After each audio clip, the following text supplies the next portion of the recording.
Edward and Gordon usually went to the tunnel where Henry was shut up.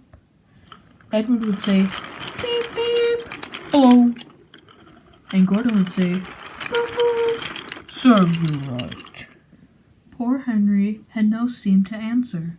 His fire had gone out, and soot and dirt from the tunnel fell onto his lovely green paint with red stripes. Henry was cold and unhappy and wanted to pull trains again, too. Gordon always pulled the express. He was proud of being the only engine strong enough to do it. There were many heavy coaches full of important people, like the fact director who punished Henry.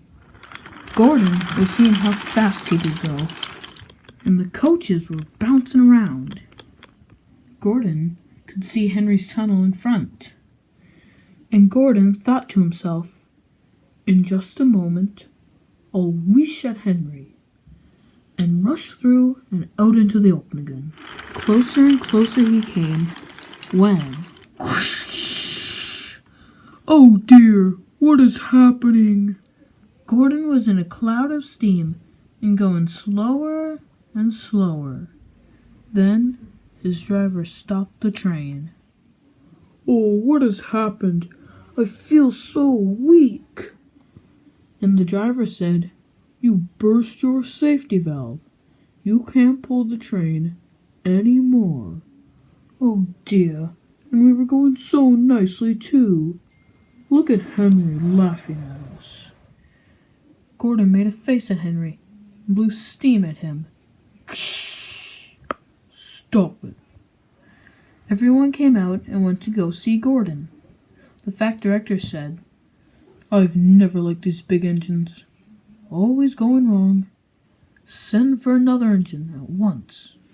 As the guard went to go find one, they uncoupled Gordon and moved it into a siding out of the way. The only engine left in the shed was Edward. Edward, Gordon isn't faring very well. Would you like to pull his coaches for him?"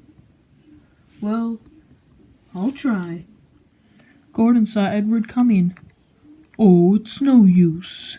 Edward can't pull a train." Edward puffed and chuffed, but he couldn't move the heavy coaches. "I told you so. Why not let Henry try?" And the fat director said, "All right, I will. Henry, will you come help pull this train?" Henry was delighted. "Yes, sir, I'd love to." So Gordon's driver and fireman lit his fire, some workmen tore down the wall and put back the rails, and when he had steam up, Henry puffed out. Henry was filthy. His boiler was black and covered in cobwebs. "You better take a run, move your joints, and find the turntable." Henry came back feeling much better, and they put him in front. Edward said, "I'm ready." "So am I." "Beep, beep. Pull hard. We'll do it. Pull hard. We'll do it." The heavy coaches began to jerk, slowly at first, then faster and faster. "We've done it together. We've done it together. We've done it together. We've done it together.